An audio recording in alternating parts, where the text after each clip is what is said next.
All right. So we're going to talk about tonight, and this is kind of a sentiment I've really been excited to share with you. But it's about focusing on systems rather than goals. And this is, I think, it's a profound idea in my opinion. And so, yeah, we start with a quote. Oh, let me get back over here. Doing the right thing is more important than doing the thing right. And so it's almost like that, because so often when it's goals, right, we get so fired up, and we again, really, it's almost like the goals are kind of the conscious approach and the systems are the unconscious approach. And so, sometimes we get so fired up, okay, I'm going to lose weight, and we get really start micromanaging all the little things we're doing. But again, we can only do this for so long typically. And so what we're talking about tonight is really the value of systems thinking as opposed to goals oriented thinking. And so, kind of hop into it. So the first thing, this idea is really from a guy, Scott Adams. He's the creator of the Dilbert comic. And so he wrote a book, How to Fail at Almost Everything and Still Win Big. It's a pretty good book, but the big idea that I took out of it was this idea that, forget the goals, focus on systems. And I like to think that goals are kind of like the fruit and the systems are the plant or the tree. And so, if we get things set up right, if the system's set up right, the goals happen naturally and automatically. Maybe not completely naturally and automatically, but they do the majority of the work. The systems do. And so when you think about it that way, again, it's kind of, we set ourselves up for success by thinking this. And again, we don't want to say goals aren't good for anything, because of course they are, but they're mostly kind of good for setting the direction. So we kind of set the goals that we want for ourselves, and then we create the systems to help us achieve it. And so kind of moving into that, a few quick things about the problem with goals in general. The first one is they can be discouraging. Okay. So when it comes to weight loss or health, a lot of times we say, well, okay, well, I want to lose X amount of pounds, or I want to weigh X amount of pounds. And we set that goal. And so the first step is that a lot of times we've already set a goal like that, and it kind of becomes encoded with failure. Right. So that's kind of the first thing. But the other thing is this, that when we set a goal in our minds, that becomes kind of the only thing we focus in on. And a lot of times goals take a while to achieve, right? So if you have one big goal that you're focusing on, it can seem far away. It can actually be discouraging, right? Because you're not really allowing yourself to get the benefits of the middle ground there, right? The little wins. And we talk about that. So that's one of the first things. Another thing is the goals, sometimes we just don't believe them. Right? Because again, if you think about it, it really does come down to the systems. It's the environment we're in, the systems we have available to us. And I'm going to go through those in a moment. I'm going to show you literally some weight mastery systems. But again, if we don't have the foundation in place, you know what I mean? It's almost, how are we going to achieve these types of goals? Right? I mean, if we're typically eating junk food and we never exercise and our sleeping's crappy and we never drink water and we're always kind of dealing with cravings, and then we say, okay, well, I'm going to lose a bunch of weight. You know what I mean? But without ever thinking about the system part of it, it's kind of like, that's not enough. And I think on some level we know that. And it's not the deciding factor. So we hear so often, oh, just set a goal and just stay focused on it. And then like somehow magically that's going to transform it into happening. And it's clearly not true. And there's a great example. Another person who writes about this a bit is James Clear. And super smart guy. But he has a great example in his book, Atomic Habits, where he talks about Olympic athletes, right? And so clearly they all have the exact same goal of winning a gold medal, right? So there's no Olympic athlete that doesn't want to win a gold medal. So they all have the same goal, but clearly there are some athletes that are performing at a higher level. And so the goals are not the deciding factor in getting you the results. It comes down to the systems, the systematic training you have. And just to drive that point home, he gives the example of the British cycling team. And they were a laughingstock of, I guess, the Olympics and just in general cycling. But what they did is they focused in on the systems, and they really, really microed down into the really minutia of the systems. Literally, what mattresses would give them the best, the best sleep, what posture is sleeping, what positions would give them the best quality of sleep. It was micro managing these systems that eventually lead to the best results. And now they have a world-class cycling team. Okay. So it really does come down to the systems that is where you have the most leverage, not just in setting goals. Okay. Another issue is that a lot of times goals provide temporary motivation, right? So the first step is that, say you say, okay, well, I want to lose X amount of pounds. At the end of the day, you don't just want to lose X amount of pounds, right? How long do you want to lose it for? Hopefully forever, right? So again, if we just think in terms of that goal, it's kind of like we're shooting for a moment in time. And so our whole framework is really about this moment in time. And so you see this a lot. I mean, I think a great example of this is weight loss, right? Because plenty of times people have made it to their goal weight, but they've done it almost through sheer willpower. Again, that obsessive focus on the goal. But once they reach it, they don't really have the system in place, right, to keep it up. And then once they get to it again, that motivation to reach that goal, that motivation kind of disappears because now you did it, right? And so now it can be hard for people to maintain that level of motivation. And again, what was interesting, again, that was in the James Clear book too, it was a cool idea, is that our brains are wired up so that looking forward to something, there's a lot more circuitry for that than there is for the attaining it and the pleasure we achieve or we experience from it. So think about that for a second. When we're approaching a goal, there's a lot more of our brain that's involved with getting us there. Then when we actually get that goal, there's not as much pleasure experiencing it. And I think we've all experienced that to some degree. And so if we recognize some of the basic neurology of this, again, it makes a lot more sense to set us up with a system that to try and hold this carrot out in front of us and try and keep that motivating us, because at some point we achieve the goal. Well, then what? It can be hard to keep up that motivation. So again, the systems thinking is really kind of a ground up approach, right? Again, this is kind of a subtle one, but we see this a lot with weight loss and health as well, that we wait for the benefits, right? So, you could eat really well this week. And if your only goal is losing weight, you don't really allow yourself to feel the benefits of that, right? Maybe you feel more confident, you feel lighter, you feel stronger, you're sleeping better, you're more energized. All those things are right there. But because all you're focused on is the weight loss, you overlook all those things. And that it hurts you, okay? Because again, we want all those good feelings now, right? We need to feel those good feelings now to help us reach our goal. Okay, as I'm going to go through in a few minutes, and we know this already, that you need to manage your emotions, right? The better you feel, the more optimistic you are, the more hopeful you are, the easier it is to eat well, to exercise, to do all the things that are going to help you master your weight. So, this is a subtle one, but we always hear this, right? Once I lose the weight, then I'm going to feel attractive. Then I'm going to feel confident. And, again, we don't want to hold that out in front of us. Let's feel those things now. Let's feel them as soon as we make a right decision. Let's feel them. Okay. And so again, that's another aspect of the goal setting. And then finally, this kind of goes along with the temporary motivation, but the goals in general really are kind of a short-term focus, and especially with weight loss, because, again, some people, and again, I think they underestimate how long it'll take, but so maybe they say, well, I'm going to give it a couple months. But again, you don't just want to lose the weight. You want to master it, right? You want to get to that weight and be able to maintain it as easily as possible. That's the real goal. And it really does serve you to articulate that clearly, because what people typically do is they say, well, I'm just going to lose the weight. Well, what are you going to do then? I don't know. I'll figure it out. Right? That doesn't make sense. It's just not a smart approach. And so again, this is the goals. The goals it's not like they don't matter at all. They're good for setting a direction, but that's when we want to start relying on systems thinking. And I think this is the real secret. The good news, this is what we've been doing anyways. We're just articulating a little bit differently. So the nice thing about systems thinking is it's really a much more accurate description of what's going on. It's the cause and effect. Systems are always there. Okay, so this is kind of the different paradigm part. If you can look at it, there's systems in place when you're struggling with your weight, when you're overweight, and there are systems in place when you master your weight. So it's a different way of looking at it.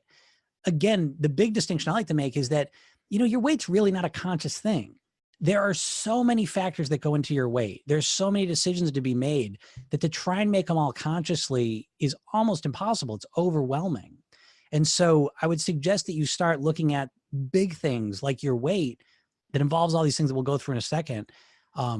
You start looking at it as that's the system that I've been living. And again, we refer to it in the past as lifestyle system, It's all the different aspects of your lifestyle create this system that generate your weight. Again, going back to almost like the tree and the fruit metaphor, right? Where the tree is kind of your lifestyle and all the different behaviors and aspects of it, the environment, all the conditions of it. And the fruit you bear is really kind of the end result of the weight or in the health. Okay. So again, when you start thinking in systems thinking, it makes you much clearer on the cause and effect. I think it helps you that way. The next thing is that focusing on long-term success in the big picture when you think systems, because again, that goal is like that. It's like this moment in time. You know what I mean? Again, if we go back to the fruit thing, it's kind of like, well, I want a piece of fruit and I want to, produce fruit for the rest of my life or for the next 30 years. Okay. So systems just by definition cause you to think in a longer term way and see the bigger picture of it. Okay. And like I said, we're going to go through that in just a moment. And I think all this stuff really leads to more confidence. I swear this is true because when it comes to weight loss, people say, well, I'm just going to change all my eating. As if you can just all of a sudden consciously take control of all your eatings. There's so many different factors at play. When you start looking at it systemically, which is another way to say holistically in a sense, right? Again, we're going to talk about specific systems, but it's understand that there's all these different factors that go into the behaviors. And I think when you start to look at it systemically, it's a more accurate way of seeing it. And that leads to more confidence.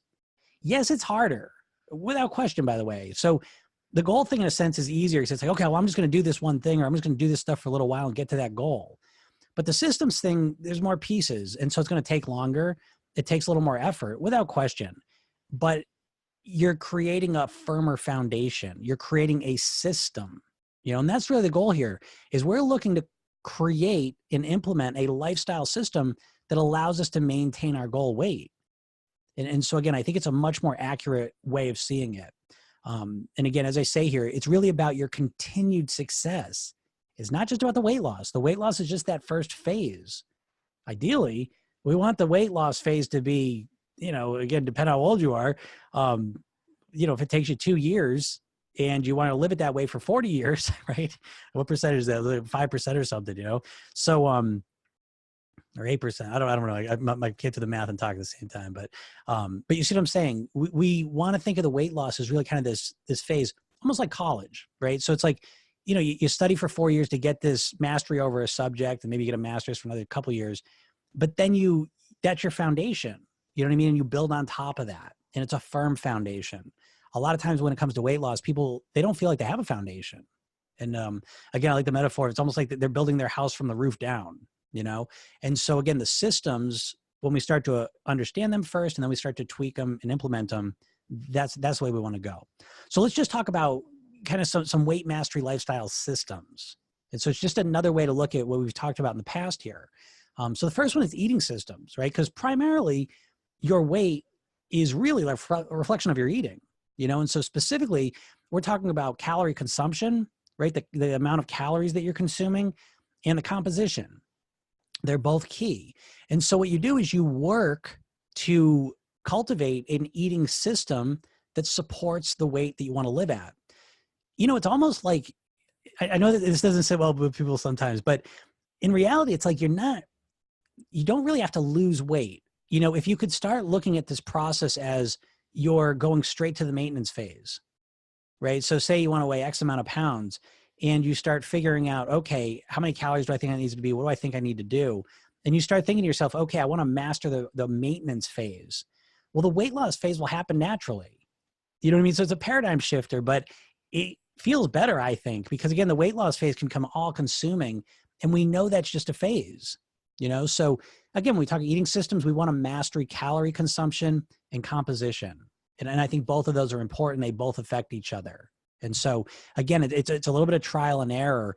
And it's systematically reducing the calories down to where they need to be. And again, I don't think that just happens just overnight. You know what I mean? Yes, it's easy to understand, okay, I'm going to cut half my calories down. It's easy to say, it's easy to understand. It's relatively easy to do for a little bit. It's not for me, it's hard, but for some people they can do that. But ultimately what we're looking to do is to systematically cut calories out where we can, where we least notice it, to shift out calorie dense foods for less calorie dense foods. You know what I mean? So it's a systematic approach to it, and then consistently improving the composition for our body. Okay. The next one is metabolism systems. Okay. So it's another aspect of what's affecting your weight. And so when we talk about metabolism systems, again, we're talking about the hormones, microbiome health. And the key ways to influence that is your food composition, right? So again, if you're eating lots of sugar, if you're eating lots of refined grains, you're spiking your insulin levels, right? You're throwing the whole hormonal system off, right? You're imbalancing your microbiome. And so food composition is a big part of that. But we also get sleep, right? They now know that sleep affects your insulin levels and many, many, many other things as well. In sleep, if you don't get enough sleep, it creates stress, and stress affects your hormones, right? So all of a sudden cortisol spiking, water, relaxation, movement. So again, we know about these things, but it's all in service of ensuring a healthier metabolism. That's why we do it. That's why we focus on these things. And once again, it's a systems approach, right? Yeah, it's easy to understand. Yeah, I should get more sleep. I should drink more water. I should relax more, and I should move my body more. I can say all that in 5 seconds. I get it. Okay, I just got to do it. But to actually do it day in and day out, month in and month out, year out, decade in, decade out, requires a systematic approach so that you weave it into your lifestyle and it becomes natural, automatic, and who you are. Okay. Mindset systems, right? Because again, we can know what to do, but if we're not in the right mindset and we don't have the right thoughts going through our head, we just won't do it. And that's where a lot of people find themselves. And so again, we talk about mental programming, right? Intentionally putting the right thoughts and ideas into our head. Meditation, right? Again, it calms our mind down and it gives us more control over our mental programming and what we're thinking. Learning, right? Again, this is very, very important. We need to put these ideas in our head because it's almost like, I always joke about this, but as a hypnotist, I always thought I was gonna be hypnotizing people. And now what I realize, it's really a process of de-hypnotizing people, so waking people up from the hypnosis that they're already in. And so learning is a big, big part of that. Documentaries, listening to podcasts, watching trainings like this, reading books. These re-educate you to more accurate information. We are bombarded, right? I forget what the number is now, but the amount of money that's spent for junk food, bad food advertising on us is in the billions and billions of dollars. That has an impact on us. And so we want to cleanse the lenses of our perception. These are 3 ways to do it. And the learning is a big part of it as well. And then finally, I like to call it mood systems, right? It should be like emotion systems. But our moods are absolutely essential. It's the engine that runs all the rest of the stuff above it. So it really goes both ways. The eating is kind of like the most direct thing that's going to affect your weight. But we can't just focus on eating, right? Because there's all these other things that affect your eating. And if we just say, okay, well, I'm just going to eat better. Well, you may, but what if your metabolism's shot? Then it's not going to matter. Then you're not going to get the results. You're going to get demotivated and you're going to stop, right? And then say, okay, well, I'm going to eat better. I'm going to work on my metabolism. But if your mindset's crap and you don't think it's going to work, how long do you do that for, right? And then finally, again, you could do all that stuff, but then your moods, if you're in a bad mood, if you're stressed out, it gets very hard to do things above it. And so again, these are just some examples, by the way. You could certainly come up with a bigger list of this. And maybe I will at some point, but so mood systems, relaxation, just making it part of your lifestyle to have some time to just decompress, right? Because for most of us, we live stressful lives, right? It's just, there's a lot of stress. There's a lot of stuff we put on ourselves. Hobbies, just having something we just break free, get away, are important. They're important for our moods. Meditation, again, is another helpful thing because it just allows us to break free. I like to think of the meditation. It's like this little secret place you can go to just to get away from everything. And that's important because it's very easy not to have that. TV is not that. Eating is not that. You know what I mean? Sometimes these things we think are relaxing, surfing the internet, it's not those things, right? It can feel relaxing, but it's not compared to meditation or doing real hobbies that really we can get into and get in that flow state with. And then finally, gratitude. Gratitude is really one of those key things. The more gratitude you feel, the easier everything else gets. So this is a matrix, right? It's a system, a complex system that needs to be cultivated and implemented and nurtured. And that is how I think you're going to get much better results controlling your weight, literally mastering it. And so again, the goal is kind of a nice first step. I'd like to weigh this. I'd like to have this quality of health. It's a nice first step, but it's typically not enough to get you there. Okay. That's when you need to implement these systems. Okay. So I hope that helps you out. And again, the key thing I want to mention is if you're just starting this, it's little steps, right? There's no rush. Right? I always say, what if it took you 4 years, right? I like to think, I love the college metaphor. What's more important than your health? What's more important than your weight, your happiness, your moods, all of these things here? I can't think of too many. And so even if it took 4 years, so what? It's the best time, the best investment of your time, energy that you could spend, in my opinion. Okay. And so again, we want to get out that goals as well, right? It's always like there's a time limit on it. Just relax, right? One step at a time. Hey, thank you for watching this training. I hope you enjoyed it and that you got a lot out of it. As a thank you, I want to offer you a gift to help you jumpstart your weight loss today. And it's a custom self-hypnosis session called The New Thin Me. And you can download it for free at programyourselfthin.com/session.